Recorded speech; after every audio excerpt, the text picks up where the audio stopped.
Bonjour à tous, merci d'être venus. On va parler de VJS. Bonjour, je suis Christophe Jolivet, je suis tech lead chez Abside, et puis vous pouvez me retrouver sur les réseaux sous Jolivet C. Et accessoirement, je suis aussi fondateur du Tour Jug et cofondateur de Tour Tech, qui est un petit événement qui a lieu fin janvier. Du coup, on a beaucoup moins chaud qu'ici, et ça se passe à Tours. Du coup, moi, c'est Yann Thomas Lemoigne. Je suis également tech lead chez Abside Top. Ça fait bizarre de s'entendre. Et moi, du coup, je fais pas du tout quoi que ce soit dans la partie informatique, en tout cas dans le reste de ma vie hors professionnelle, mais je suis sapeur-pompier volontaire, donc c'est aussi chronophage. Et vous pouvez me retrouver sur les réseaux sous le nom Yato. Alors, avant de vous parler de VJS, on va vous présenter un petit peu l'histoire. Pourquoi VJS arrive et qu'est-ce qui s'est passé. Alors, vous avez là une frise, oui, qui part de 2000 à 2000 et quelques, 2023, je pense, à peu près. Il y a quelques repères dessus. Vous voyez, jQuery, ça date de 2006. AngularJS, Node.js de 2009, React 2013 et Vue 2014. Alors, quand j'ai commencé, on faisait du Ant. Donc, les plus vieux dans la salle ont peut-être fait ça aussi. Mais à l'époque, JavaScript, ça faisait pas grand-chose. JavaScript, c'était 2-3 contrôles sur une page. Voilà, des tout petits trucs dans les inputs. Donc, au final, on faisait pas grand-chose. Et le but de Ant, c'était attraper tous les fichiers JavaScript et puis s'assurer qu'ils partent dans le WAR sur le serveur, dans le WAR ou le R d'ailleurs, vers le serveur. Maven est arrivé en 2004, même chose. On faisait toujours pas grand-chose avec JavaScript, donc on s'assurait que tous les fichiers étaient là et ça partait. Gradle en 2008, toujours pareil. Alors il y a eu entre-temps l'arrivée de jQuery, donc ça faisait un petit fichier en plus, mais des fichiers moins gros autour. Après, on a eu l'arrivée des builders. Donc les builders, l'idée c'était prendre votre code et puis faire quand même quelques opérations dessus, parce que il y avait eu l'arrivée de Node.js, d'AngularJS, donc l'écosystème JavaScript a commencé à se développer, les applications devenaient de plus en plus grosses, et du coup on s'est retrouvé avec plusieurs fichiers qu'il fallait réunir en un seul fichier. Il y avait de la minification, il y avait des choses comme ça qui étaient faites dessus, et du coup on avait tout un tas d'outils à disposition. Donc là j'en ai mis que quelques-uns, parce qu'il y en a eu beaucoup. Donc on a eu Grunt et Webpack en 2012. On a eu Gulp en 2013. Et si vous vous souvenez, c'était des très longs fichiers de configuration.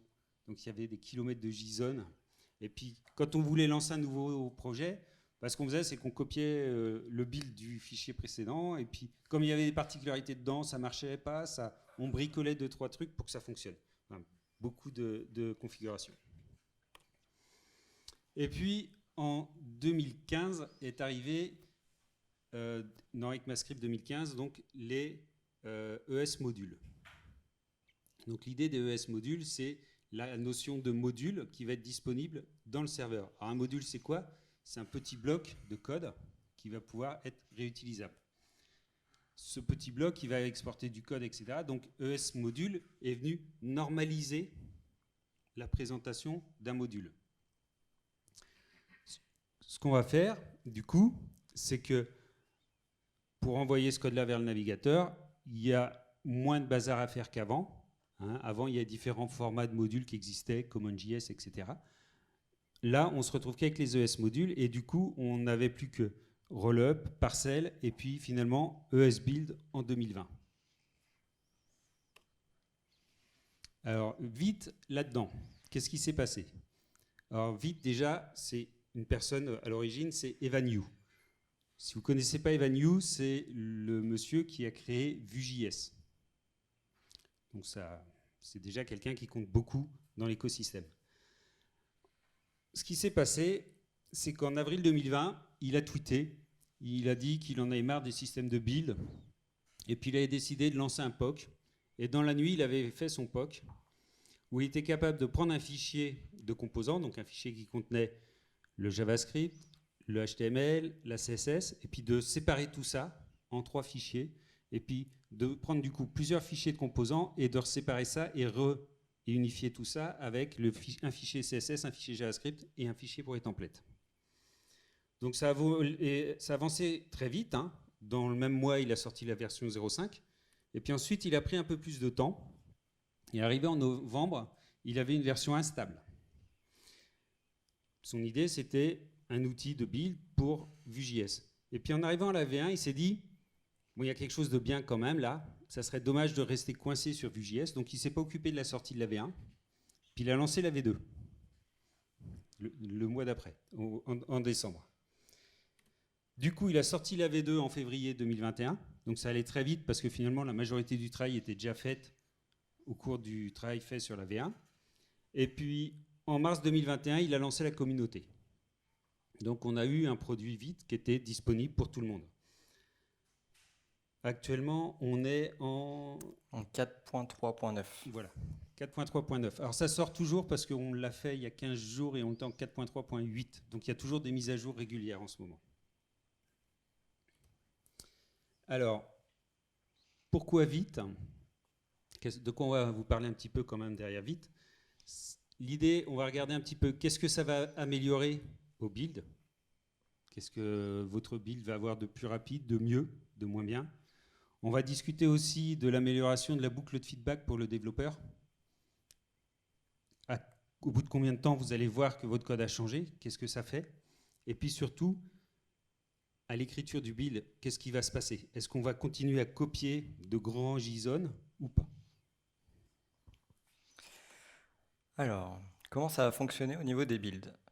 Donc Vue.js, en fait, il se base sur deux systèmes qui existent déjà. Le premier, ES-Build, pour tout ce qui est la partie développement. Et pour la production, il se base sur Rollup.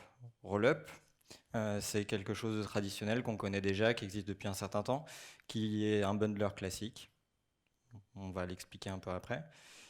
ES-Build, par contre, lui, il fait pas du tout la même chose. Il se base sur les ES modules. Comment ça se passe pour la partie dev? On va pas expliquer la partie production avec Rollup. La partie dev, ce qui va changer, c'est qu'en fait, ça va être séparé en deux parties. Il y a une première partie avec les non-modules qui peuvent être éventuellement pas compatibles ES-modules. Et ce qui n'est pas compatible, bah, pour garder l'usage de ce qui existe, hein, on va faire du bundle quand même. Donc le serveur va être très rapide à se lancer parce qu'on va simplement créer un bundle de la partie non-module. Le reste, il n'y a plus de bundle.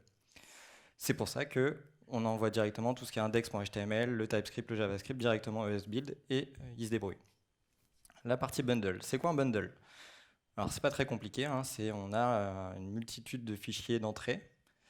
Ce qu'on va faire, c'est qu'on va tous les mettre ensemble, on va minifier, on va faire des opérations pour améliorer les performances, etc. On va réunir tout ça dans un seul et même fichier, ce qu'on va appeler le bundle.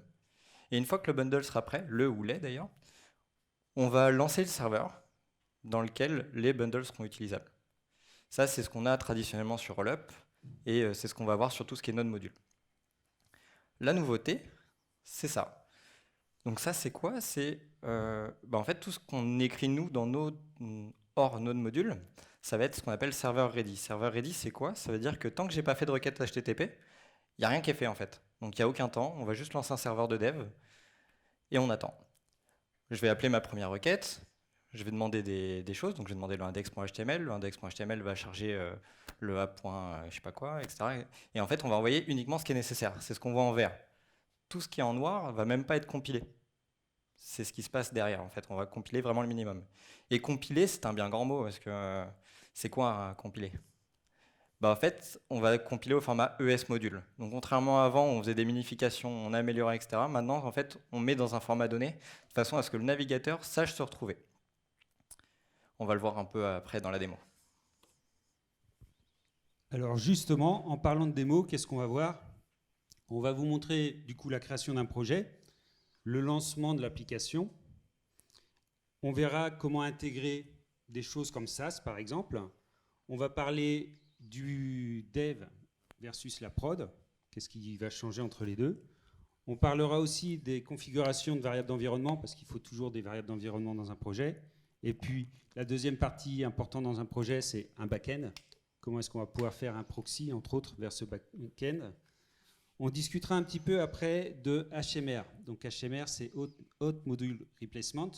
Donc l'idée, c'est qu'est-ce qui va se passer quand on va venir remplacer un module à chaud dans le navigateur. Et puis enfin, on discutera des plugins.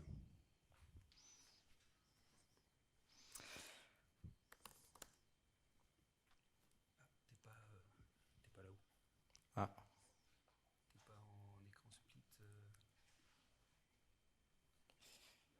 Problème technique, vous pouvez parler entre vous.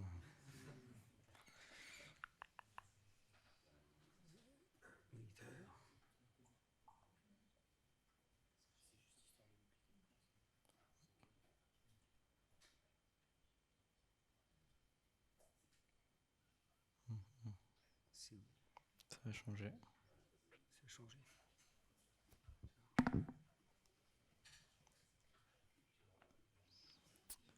C'était inattendu.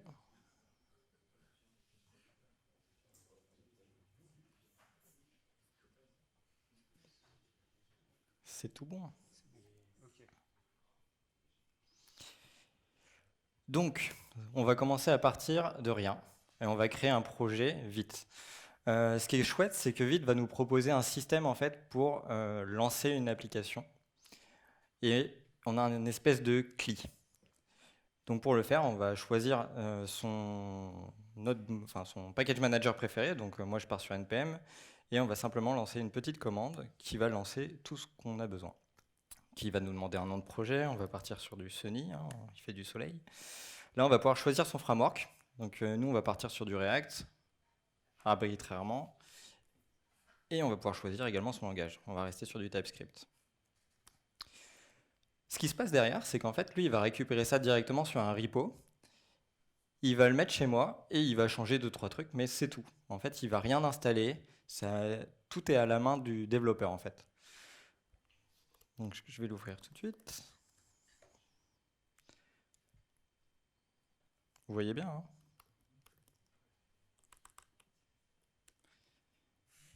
C'est mieux.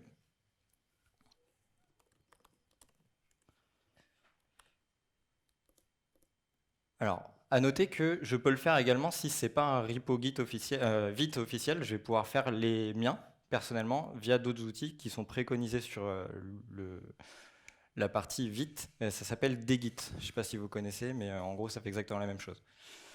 Ce qui se passe, c'est que ça a mis des sources sur mon ordinateur. Là, j'ai fait un npm install pour récupérer toutes les dépendances et on va aller faire un petit tour de ce qu'il y a. Donc, dans public, j'ai simplement une image. Dans source, ça va être toute mon application React, vu que j'ai choisi de partir sur une application React. Un petit fichier vite-env.d.ts, dont on parlera tout à l'heure. Et pour le reste, ça va être de la configuration. ESLint, tout ce qui est Git. Alors que ce qui est assez rigolo, c'est que en fait, Git n'est pas configuré. Enfin, on a un Git ignore, mais j'ai pas Git sur le projet. C'est à moi de le faire si je le souhaite. Le index.html, donc le point d'entrée, un package.json pour tout ce qui est package manager, le tsconfig parce que je suis au TypeScript, et enfin le vite config.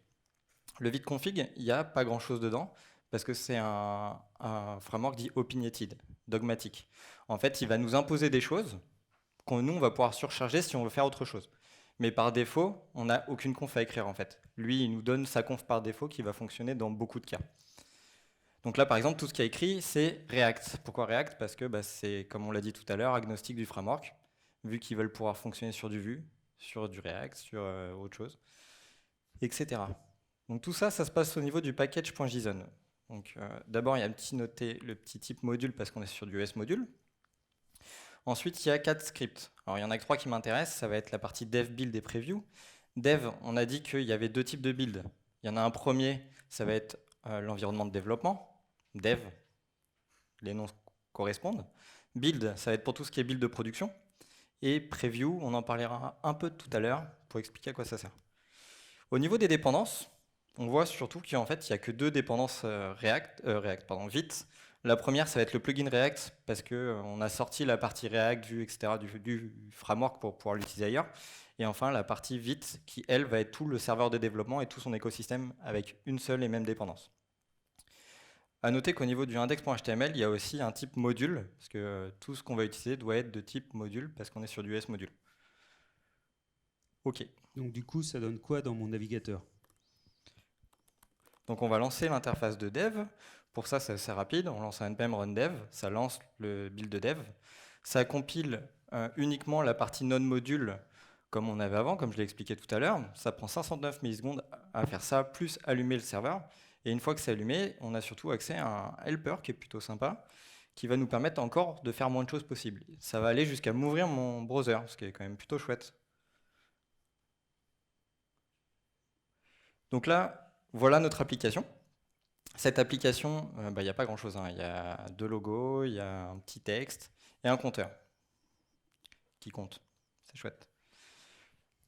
Ok, alors est-ce que tu peux peut-être nous simplifier tout ça, que ça tienne à l'écran avec une barre d'outils en dessous qu'on ouvrira parce qu'on va certainement en avoir besoin? Alors, pour l'instant, je vais juste simplifier pour que ça passe à l'écran. Ça passe à l'écran. Tac. Alors, à noter au passage, on n'a pas perdu notre compteur actuellement. D'accord? On a cliqué dessus, il est resté cliqué. Alors ça, c'est un des plugins qui sont derrière avec React, qui s'appelle React Refresh, qui permet de conserver le contexte React le plus longtemps possible. Alors en fait, ça c'est chouette parce qu'on l'a un peu partout. Si on fait du Vue, par exemple, on aura exactement le même comportement. Tant qu'on n'a pas touché au JavaScript de la page, enfin même du composant, on ne va pas rafraîchir le composant. Donc ce qui est chouette, c'est qu'on va garder le contexte. D'où la notion de HMR dont on parlera tout à l'heure. Mais il y a encore plus sympa. Là, par exemple, je vois que j'ai cliqué et je suis en train d'inspecter mon code. Je suis sur Vite plus React. Moi, je vais le changer dans mon code. Théoriquement, si on est sur un bundle, ce qui se passe, c'est qu'on va recréer le bundle, on va le renvoyer, et moi, je vais perdre mon contexte. Donc, en fait, on va recharger toute la page, on va recharger le serveur complet. Et moi, je vais devoir aller retrouver où c'est, etc., dans mon explorateur au niveau de ma console développeur. C'est pas ce qui va se passer. Je vous le dis tout de suite. Donc nous, on est sur du TypeScript. Quand je vais revenir, en fait, on voit qu'il n'y a que cette ligne-là qui a bougé. Et au niveau du réseau, on a envoyé uniquement le app.tsx, parce qu'en fait, il n'y a que lui qui a changé. Au niveau de la console, vite, il me le dit aussi.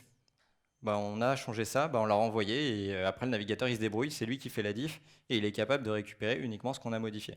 Ça, c'est un petit truc qui est chouette. Ok. Ok, donc maintenant qu'on a simplifié un peu la page, on va commencer à remettre d'autres composants dedans. Et du coup, on va créer un petit composant de header en haut de la page. Donc on fait un petit header, on reste sur le même style que tout à l'heure, hein. On est sur du React, on a une fonction. Jusque-là, c'est pas très compliqué, un header avec un titre, et le titre, c'est démonstration. On est sur une démo, ça tombe bien. Là, j'ai ajouté un petit CSS pour la suite, donc on va le créer aussi. Ce petit CSS, on va faire exactement la même chose. Et on va enregistrer. Là, on voit qu'il se passe absolument rien là-dedans, alors qu'on a modifié des choses. C'est un peu bizarre, hein? En fait, pas du tout. J'ai modifié des choses, mais comme ils n'ont pas été envoyés au navigateur, parce que je ne les ai pas inclus dans mon fichier app.tsx, en fait, ils ne sont pas compilés. Alors, ce qui est un peu particulier, en tout cas au début, c'est que quand je vais l'ajouter, on ne va pas le voir, le fichier header compilé, parce qu'en fait, comme c'est la première fois qu'il est envoyé, il n'y a pas de modification, il n'y a pas d'update, c'est la première fois que je le compile. Par contre, le app.tsx, lui, je l'ai bien changé. Et forcément, mon démonstration arrive. Donc, il a bien été compilé quand même. Et on a toujours la valeur de notre compteur. C'est-à-dire qu'il arrive à la garder tout le long. Ok, mais moi je veux pas de la CSS, on a dit qu'on faisait du SAS. Ok, beaucoup de clients imposent d'utiliser SAS alors qu'il n'y a pas forcément d'intérêt. Aujourd'hui, CSS permet de faire plein de choses, hein, c'est chouette. Mais bon, on est tous pareils. Le client, il a raison. Alors on fait ce qu'il dit. On va utiliser SAS. Pour utiliser SAS, on va aller vers du SCSS pour éviter de réécrire le CSS. Et on va changer la petite route qui va bien pour avoir la bonne. On va enregistrer et là, il va se passer des choses. Et en fait, ça va me le dire directement dans la console. La dépendance SAS n'a pas été trouvée. Donc rien qu'en mettant du .scss, il est capable de me dire. Mais en fait, SAS, tu l'as pas. Bon, il me l'ajoute pas, hein, mais il est capable de me le dire. Il fait toujours pas tout pour moi, mais voilà. Donc on va l'ajouter.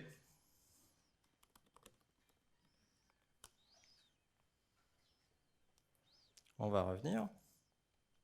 Et voilà. Alors par contre, on est obligé de rafraîchir la page pour voir le changement, parce que il relance le serveur derrière, puisqu'il y a des nouveaux outils dans le process de build, et du coup, on perd notre valeur de compteur. C'est ça. Après, en théorie, tout est noté, mais il y a un petit bug sur la version 4.3.9. Ça marchait bien en 4.3.8, ça me mettait que ça rechargeait le serveur, mais là, il veut pas. C'est comme ça. Ok, donc là on a vu, pour l'instant, créer un projet c'est facile, rajouter du SSS c'est facile. Qu'est-ce qu'il en est du build de dev et du build de prod?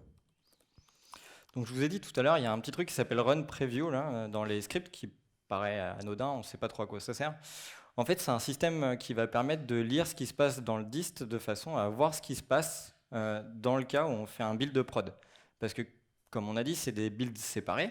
Il y a la partie dev, il y a la partie prod. Mais en fait, on va vouloir tester la partie prod également sur notre navigateur pour voir si ça fonctionne correctement. On va pas l'envoyer comme ça en mode ouais, je l'ai jamais buildé, mais t'inquiète, ça passe. Donc, on va pouvoir le faire. On a à peu près la même interface, sauf qu'on n'a pas la version de Vite. En même temps, on n'utilise pas forcément Vite pour ça. Et on n'a pas le helper qui nous permet d'ouvrir directement notre navigateur. Comme je disais, on a cannot get parce que j'ai pas fait le build de prod en fait. Là, ce que j'ai fait, c'est juste que j'ai lancé le serveur. On va partir sur le build de prod. Il faut comprendre que ce sont vraiment deux choses différentes entre le build de prod et servir les fichiers du build de prod. On a juste lancé le serveur et là on lance le build de prod. Donc c'est marqué build de production égale rollup. Rollup, donc c'est un bundler. Donc comme c'est un bundler, on fait de la transformation, on crée on prend tout ce qu'il y a, on les met dans des fichiers comme il faut. On fait des chunks, on fait tout ce qui va bien et on les met dans le dist et on va pouvoir les utiliser enfin. Normalement, on a l'application. C'est chouette. C'est encore plus chouette, c'est la même. C'est pas mal. C'est la même, mais laquelle est la prod et laquelle est le dev là? Alors c'est un problème. Si vous ouvrez comme moi les deux en même temps, à un moment on ne sait pas et on va pouvoir faire des choses pour pouvoir afficher des petits mots-clés en fonction de sur lequel on est. Donc là ce qu'on va faire c'est qu'on va afficher dans le header à droite juste un petit mot-clé qui dit que si je suis en dev ou pas. Comme ça on le saura. Donc pour faire ça, en fait je vais me baser sur une variable d'environnement qui s'appelle dev, qui est mis à jour directement par le serveur Vite. On a exactement la même chose pour la prod, on pourrait dire prod, ça ferait la même chose.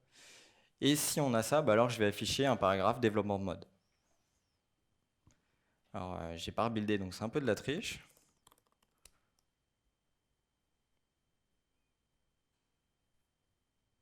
Donc vous l'avez en mode de développement, il s'affichait tout seul. On a rebuildé la production, on rafraîchit la page et effectivement il n'est pas dans la version de production. En même temps, c'est ce qu'on attendait. Hein. Jusque-là, c'est pas mal. Bon, ça, c'est une variable d'environnement qui nous est fournie par Vite. Mais qu'est-ce qu'il en est de vos propres variables d'environnement? Ce qu'on va faire, c'est qu'on va créer un fichier .env pour pouvoir y mettre nos variables. Donc, je vais mettre 3 variables d'environnement, un titre, pour l'instant démonstration, c'est pas foufou, une latitude, une longitude pour tout à l'heure, je prépare la suite. Là, on a dit tout à l'heure qu'il y avait un petit fichier vite-env.d.ts. Alors le -env, ça a dû vous mettre la puce à l'oreille. En fait, ça va me permettre de faire des choses par rapport aux variables d'environnement. Donc là, on a un truc qui va me permettre de dire au VS Code, mets-moi de l'autocomplétion sur des variables d'environnement dont tu connais rien en fait. Ça, c'est plutôt chouette. Comme c'est du TypeScript, en plus, je vais pouvoir les typer. Donc là, on est sur mon vite title app, mon vite latitude et mon vite longitude. Et en théorie, je vais pouvoir modifier ce truc-là. Pardon.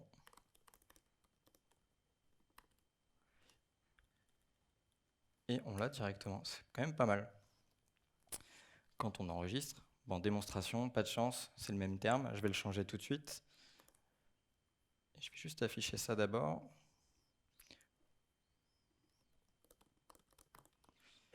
On voit qu'en fait, il est même capable de voir si les fichiers .env vont changer. Et si c'est le cas, par contre, il est obligé de redémarrer le serveur. Donc c'est ce qu'il a fait. Et normalement, j'ai Sonitech qui est affiché. Alors vous avez vu, c'est au moment où j'ai switché de mon IDE jusqu'au navigateur qu'il y a eu le changement. Pourquoi? Parce qu'en fait, tant que la requête n'est pas envoyée, en fait, il n'y a rien qui est demandé, donc il ne se passe rien, comme je disais tout à l'heure. Pour la partie prod, ça serait bien que ça marche aussi, donc on va faire un npm run build. Là, en fait, ce qu'il va faire, c'est qu'il va récupérer ces variables et il va les mettre à jour directement. Donc, normalement, il ne devrait pas y avoir de souci.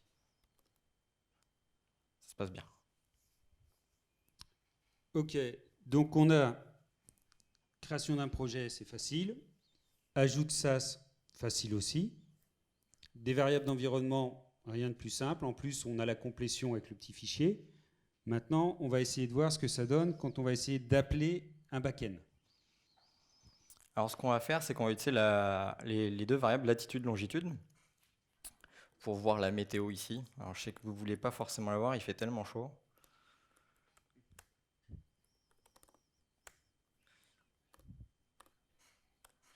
Donc ça, qu'est-ce que ça fait? C'est pas très compliqué en fait, hein. Tout ce que je fais, c'est créer un truc weather. Je récupère via un slash API la weather, la current weather, via les deux variables d'environnement vite latitude, vite longitude. Je mets ça directement dans l'objet et je l'affiche. Rien de foufou. Contrairement à tout à l'heure, je ne vais pas oublier de le rajouter. Je vais enlever 2-3 trucs pour enlever des choses à l'écran.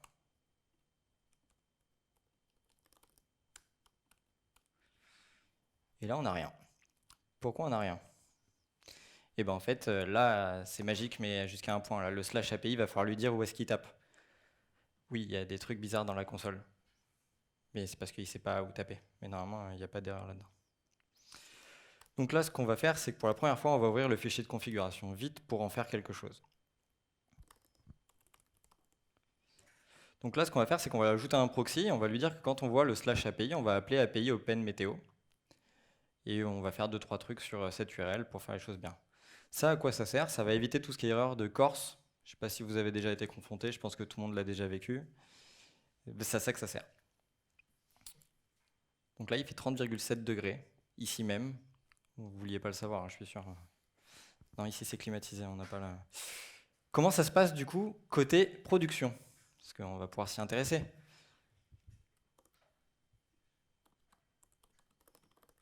Donc vous imaginez bien, ça se passe plutôt bien. Jusque là, ça build. Et là, j'ai rien. Pourquoi j'ai rien? Ce qu'on a dit, c'est que tout à l'heure, dès qu'on fait quelque chose, le serveur de dev, lui, il est capable de le voir, interagir avec, se recharger tout seul, etc. Là, j'ai changé un fichier quand même important, j'ai changé le vide config, mais j'avais déjà lancé le preview, en fait, le serveur, il est déjà lancé, et lui, sa config, elle est fixée. En fait, tant que je ne vais pas le relancer manuellement, il ne va pas prendre ce que j'ai fait en compte. Donc là, c'est ce qu'on va faire. On va le relancer.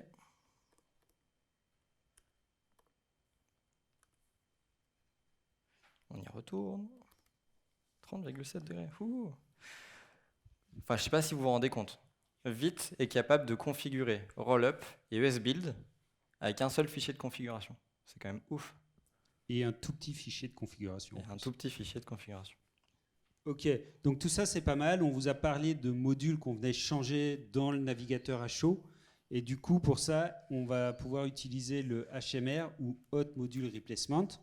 Et on va être capable d'interagir avec. Donc le Hot Module Replacement, c'est quoi? C'est un truc qui a été amené avec l'arrivée de S-Module. Comme on va en fait pas recharger la totalité de la page, il va garder des contextes, il va garder des choses. Et le problème, c'est que nous, on va avoir des problèmes au niveau des variables qui sont déjà setées, qui sont potentiellement en attente, qui sont dans des états, on va dire, instables quelque part. Et ça va permettre d'écouter ce qui se passe de façon à pouvoir agir sur l'état de ces variables à des instants donnés. Donc là, je donne un exemple où en fait, là, j'écoute dès qu'il y a une mise à jour, dès que je l'ai mis, ok, tu m'envoies et moi, je t'affiche un updated. Updated, super. Jusque-là, ça marche. Le problème, c'est que si je mets à jour un autre truc, par exemple, je vais dans Header, je vais juste ajouter une ligne, je mets à jour. Updated, x2. Sauf que moi, je vais écouter que quand, en fait, mon fichier est modifié. Ça ne me sert à rien de savoir que le fichier header est modifié, donc je vais pouvoir le faire aussi. Au niveau de weather, en fait, on a plusieurs méthodes qui se trouvent dans import meta.hot. Alors, pourquoi je fais un if import meta.hot? Tout simplement, c'est un truc qui n'est pas disponible partout, tout le temps, etc. Ça dépend de tout un tas de choses. Donc, moi, je vais être obligé d'être ceinture bretelle pour savoir si je peux l'utiliser ou non. Ah, pas raté. Pardon. Accept. Ça prend une lambda. Et dans cette lambda, je vais pouvoir dire autre chose. Weather changed. Vous voyez, je parle anglais. Ça m'a tout inversé. Hop. Alors, on va enlever ça. Donc, on va faire une mise à jour de weather. Et normalement, weather change est affiché. Si par contre, je mets à jour mon header, que j'enlève le truc qui sert à rien, normalement, on n'a que updated. Donc vous êtes capable de savoir si le propre composant où se trouve votre code est mis à jour ou n'importe quel composant dans l'application a été mis à jour. Alors le HMR, comme je disais, c'est quelque chose qui a été introduit par OS Module en fait. Hein. C'est pas du tout Vite qui l'introduit. Par contre, Vite permet de l'utiliser et ajoute des événements, comme celui qu'on a vu, le After Update, qui permet de s'abonner à certains événements à des instants donnés pour faire ce que vous avez à faire. Ok, et donc là on a vu déjà pas mal de trucs qui vont pouvoir nous rendre beaucoup de services. Il nous reste encore un truc à voir, ça va être la notion de plugin. Ouais. Alors les plugins, c'est quoi? C'est un truc qui a été créé dans Rollup à l'origine, qui permet de faire tout un tas d'actions sur notre code avant même d'être affiché. Comment ça se passe? En fait, on l'a un peu déjà vu. Hein. Si on regarde la partie vite config, on a déjà une liste de plugins. Bon, là, on n'en a qu'un, React. Nous, on va en ajouter un autre pour expliquer comment ça marche. Import plugin. Pour l'ajouter, il faut aller le chercher. Hop. Donc là, on demande l'installation à NPM, hein, qu'il aille chercher le plugin. On l'a rajouté dans le fichier de config. Une fois que c'est fait, j'ai pas grand chose à faire. J'ai juste à lui dire lance cette fonction, lui il s'occupe de tout. Et cette fonction, React Inspector va ajouter des choses. Donc là, ça va ajouter un petit bouton qui va me permettre, lorsque je clique dessus, déjà de voir où je suis dans mon vrai fichier et surtout quand je clique sur l'élément, de m'y rendre. Donc c'est un truc qui va me permettre d'inspecter le code, non pas via la console de dev, mais sur mon IDE. Donc là, en fait, il fait plein de choses. Le premier truc qu'il va faire, c'est qu'il va ajouter un attribut à chaque élément, de façon à lui dire, sur cet élément, tu es à tel endroit, telle ligne, telle colonne. Ce qui va me permettre de me retrouver après. Ça, c'est la première chose. Ensuite, il va ajouter un élément du UI, le fameux bouton drag here. Ce bouton, quand je l'aurai validé, en fait, au moment du clic, il va envoyer une requête. On va pouvoir aller le voir, si j'y arrive. Et cette requête, en fait, s'appelle -react-inspector-launch. Et on va lui donner le file. En fait, on va lui dire merci d'ouvrir tel truc. Le plugin, en fait, il va se plugger entre mon serveur et l'extérieur. Donc en fait, avant d'appeler tout ce qui va se passer, lui, il va écouter ce qui se passe. Il va être capable soit de enchaîner l'appel, soit de l'arrêter en mode non, ça c'est pour moi, je sais quoi en faire, je l'intercepte. C'est un man in the middle, si vous voulez, en l'occurrence. Voilà. Et donc là, ce qu'il fait, hein, pour faire simple, il reçoit le nom du fichier, la ligne, la colonne, et puis après, il scanne votre machine, voir si vous avez un IDE d'ouvert pour vous afficher le fichier directement. Et s'il n'en trouve pas, il finit sur un simple éditeur de texte en console. Ça. Alors je redémarre le preview, je refais un build pour montrer comment ça se passe en prod.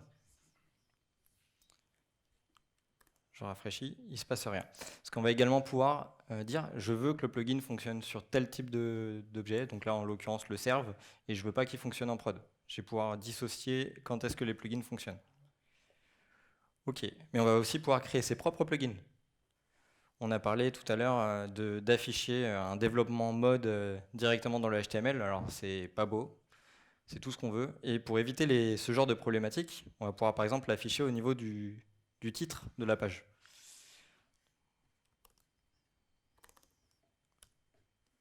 Tac. Donc en fait, c'est rien de plus qu'un objet dans lequel on va avoir un name, un apply pour savoir quand est-ce qu'on va devoir appliquer la transformation ou pas. Hein. Des transformations possibles. Donc là, il y a une méthode directe pour remplacer le transform, enfin des choses dans le transform.index.html. Mais on peut aussi avoir une fonction transform, on peut se mettre en man in the middle, on peut faire plein de choses. C'est plutôt chouette. Là, ce que j'ai fait, c'est que j'ai remplacé la balise titre par un nouveau titre qui est à moi, qui s'appelle dev mode. Là, quand on revient sur la partie dev, le nom ici, Je ne sais pas si vous voyez. Ça a changé. Alors c'est un peu plus propre et on peut le faire via un plugin. Donc surtout, ça va être pouvoir être utilisé partout. Si demain je veux l'utiliser dans une autre application, bah, ce plugin, je peux le rendre disponible via un NPM tout bête.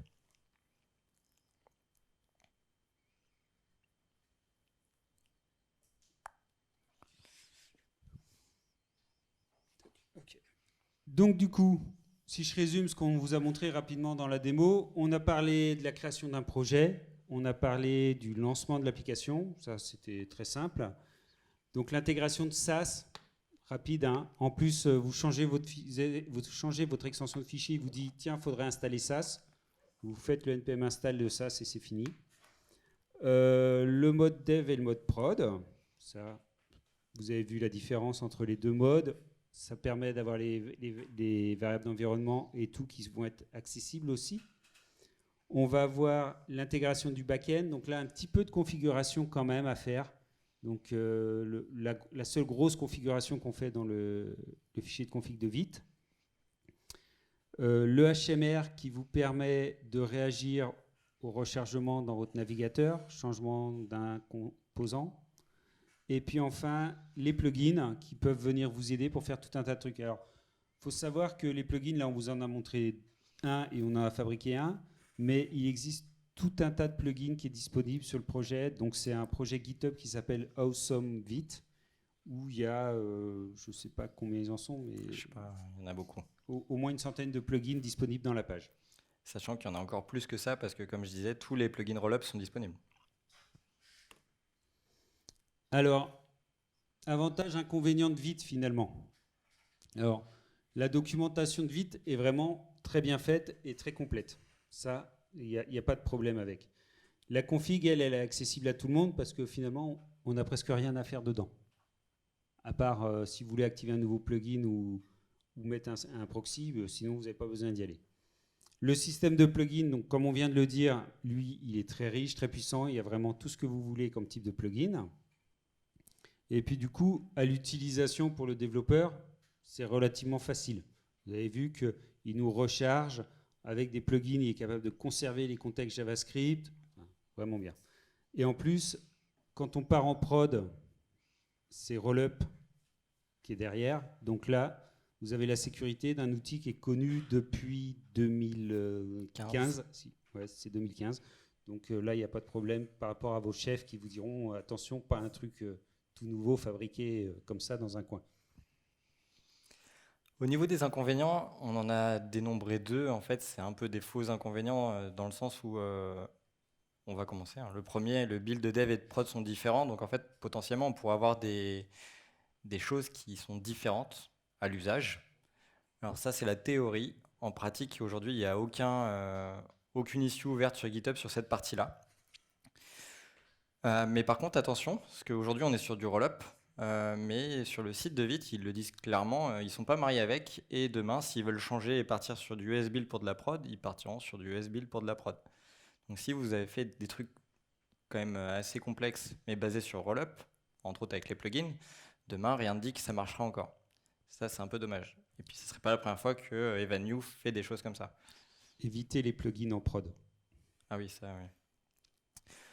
Au niveau du comportement, on a vu qu'il y a des choses qui étaient plutôt sympas, entre autres que React Refresh gardait les states au niveau de chaque rechargement. Donc ça, c'est vrai que c'est plutôt chouette dans l'idée.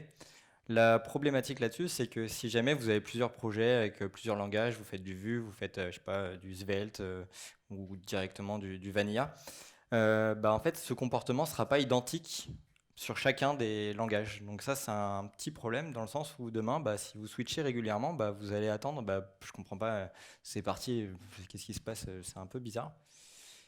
Et voilà, c'est déroutant et ça peut être bah, en fait pas un bug alors que vous croyez que c'en est un et vice-versa. Après, moi j'insiste sur l'avantage, c'est surtout la partie reload à chaud. Typiquement, vous voulez changer du CSS, on l'a tous fait avec des grosses applications, ça met 4-5 secondes de build, le temps que ça se relance, le temps de refaire le traitement pour aller à l'endroit où on est, et qu'on voit que ça marche pas, ça fait 5 secondes de perdu.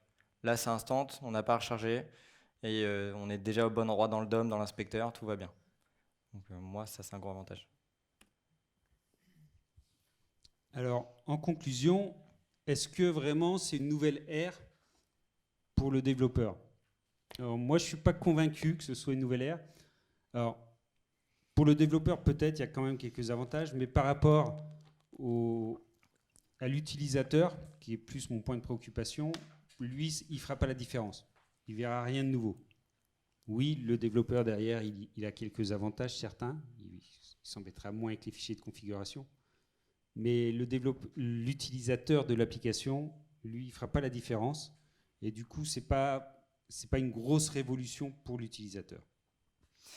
Alors moi, je suis pas entièrement d'accord avec ça. Pour moi, c'est une vraie révolution dans le sens où attendre 4 secondes pour que ça recharge juste pour changer une balise de couleur, je vous cache pas que ça me gonfle. Ça, de ce point de vue-là, moi en tant que développeur, clairement, c'est une nouvelle ère. J'ai l'impression de revivre et même de voir l'utiliser partout. Là où je suis moins convaincu, c'est qu'aujourd'hui, Vite, c'est un serveur à part entière. Il est compatible avec tout un tas d'écosystèmes. Mais moi, par exemple, je suis développeur Angular. C'est compatible avec Angular depuis récemment avec la version 2000, la version 16, pardon. Le problème de la version 16, c'est déjà que mon client ne veut pas y aller. Donc je n'ai pas Vite en prod et que quand on s'est habitué à avoir un luxe, revenir à un build qui prend un certain temps, ça fait mal. Donc pour moi, clairement, c'est une nouvelle ère. Si aujourd'hui en plus Angular veut y aller, c'est bien qu'il y a quelque chose. Voilà. Écoutez, merci. Est-ce que vous avez des questions ?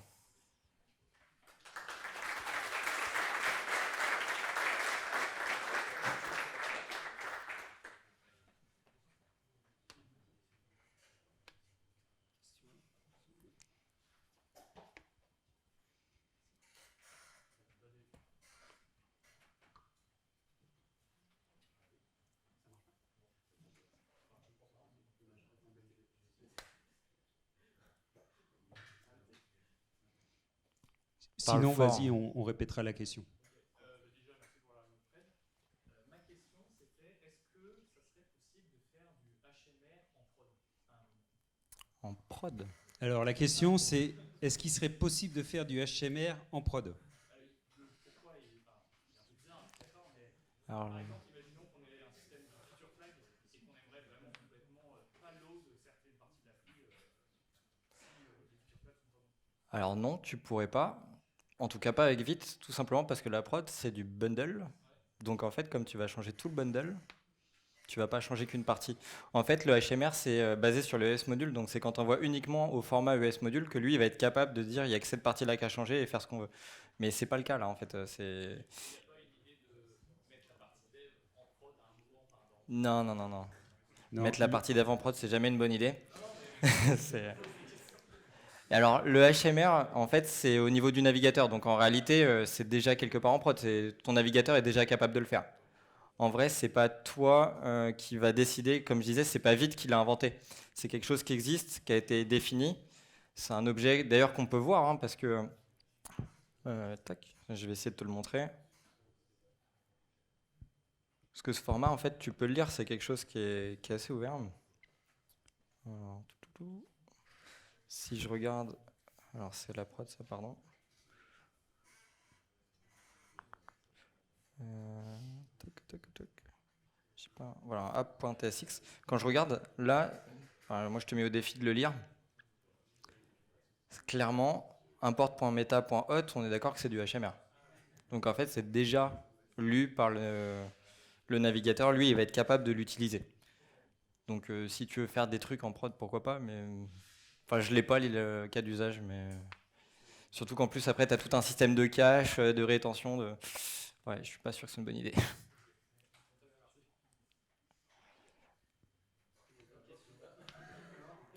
Alors, vous avez peut-être la même question? Il y a le micro qui arrive derrière. Ah, ça y est, il marche. Ouais, alors moi j'avais une question, c'est comment ça scale? C'est-à-dire sur une petite appli, effectivement, le chargement initial c'est instantané. Maintenant, tu parlais d'une grosse appli. Du coup, si tu as, je sais pas, 500 fichiers, est-ce que quand tu arrives dans le browser, il mouline ou alors c'est instantané aussi Alors, c'est instantané aussi, et ça s'explique très facilement, en fait, étant donné qu'on rafraîchit uniquement les composants qui sont affichés à la page, et qu'on build que cela, c'est chouette. Même au premier chargement Premier chargement, on build que le node module. Alors au premier chargement, tu auras l'index.html et toute la suite qui va bien. Mais en réalité, on build que le node module. C'est moi à force de bouger peut-être. J'arrête de bouger. Donc ouais, ça scale très très bien, il n'y a pas de problème. Merci. Et moi, ma question, c'était est-ce qu'il génère un bundle où il charge chaque fichier de dev, c'est-à-dire le app.tsx en module. C'est voilà. Je peux te montrer. Donc le dist, il est là, on l'a buildé tout à l'heure. Dans les assets, si je l'ouvre, il n'y en a qu'un. Mais en dev, est-ce que Ah, en dev, on ne le voit pas.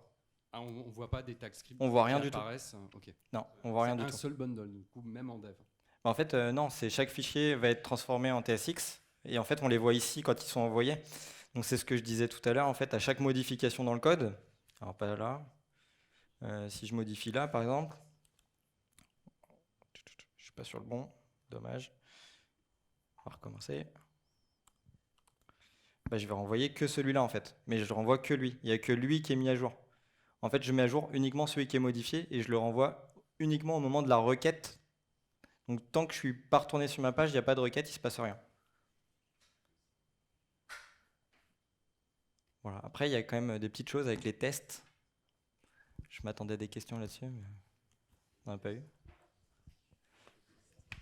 Du coup, alors, il y a Vite Test qui a été créé, qui est en fait rien de plus qu'une surcouche à gestes. Donc tout va fonctionner très très bien, ça marche très très bien. Mais en fait, on m'a posé la question au DevFest Lille, comme quoi il y avait des problématiques avec Cypress. Et du coup, si quelqu'un avait eu des problématiques, ça aurait été intéressant. Néanmoins, il n'y en a pas en fait. On peut installer Cypress très facilement. Et la difficulté, c'est bien de penser à l'utiliser en mode preview avec un build de prod plutôt qu'en mode dev, parce que c'est un peu dommage d'utiliser. Voilà. Ça, c'est la petite chose. Après, on aurait pu parler des comparaisons avec Webpack. Enfin, vous avez plein. Ouais, je vous donne plein d'idées. Hein. Je me mets en difficulté tout seul, c'est dommage. Des questions encore? Non? Fini? Bah écoutez, merci beaucoup. Merci.